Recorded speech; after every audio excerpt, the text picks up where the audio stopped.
The most dangerous ocean crossing in the world is from South America to Antarctica. 600 miles of the most treacherous and unpredictable waters on the planet. Drake.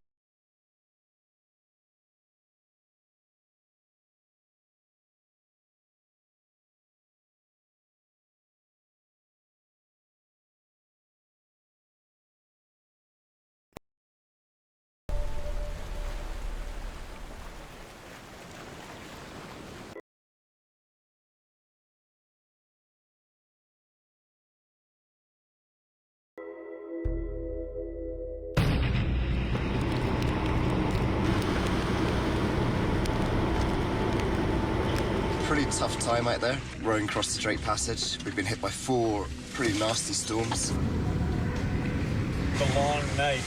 That's an appropriate name for yesterday, wouldn't you say? The Long Night?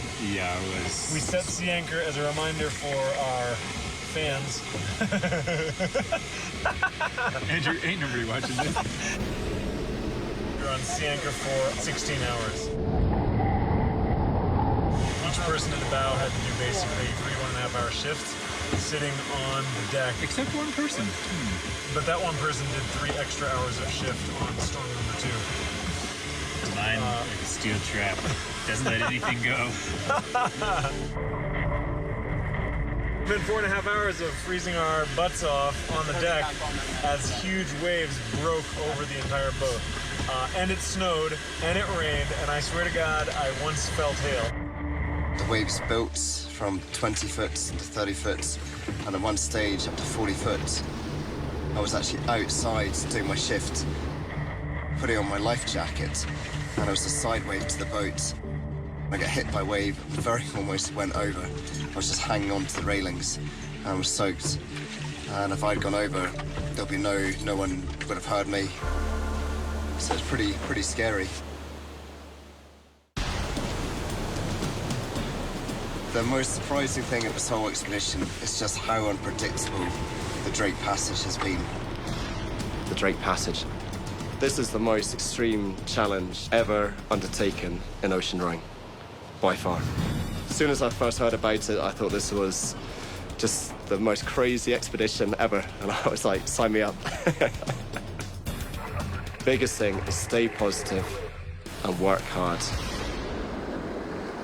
My mum thinks I'm completely insane, but I see it a different way. I think that these things can be overcome. He kind of has a deep connection to exploration in his bones and in his DNA, all the way going back to his grandfather, who was the first person to actually fly a plane over Mount Everest. Got an open cockpit biplane, didn't go that high, and he put an extra big propeller, and he flew over it in 1933. The photographs they took from that, helped Sir Edmund Hillary with the very first ascent of Mount Everest. We grew up as kids thinking, wouldn't it be fun to do this? And when you can actually pull off something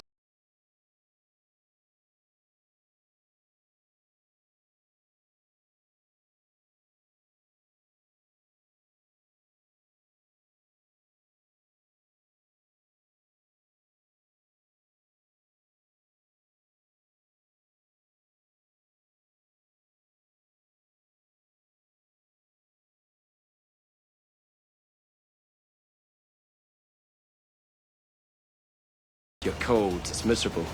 So everything about this expedition is hard. And it's about how you manage that and stay positive all the time.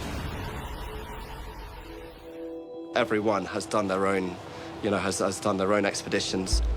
2 of them I've rowed with before, Cameron and Fian. A few years ago, we actually rowed across the Indian Ocean, which was 5,000 miles, and it took us almost 2 months to get there.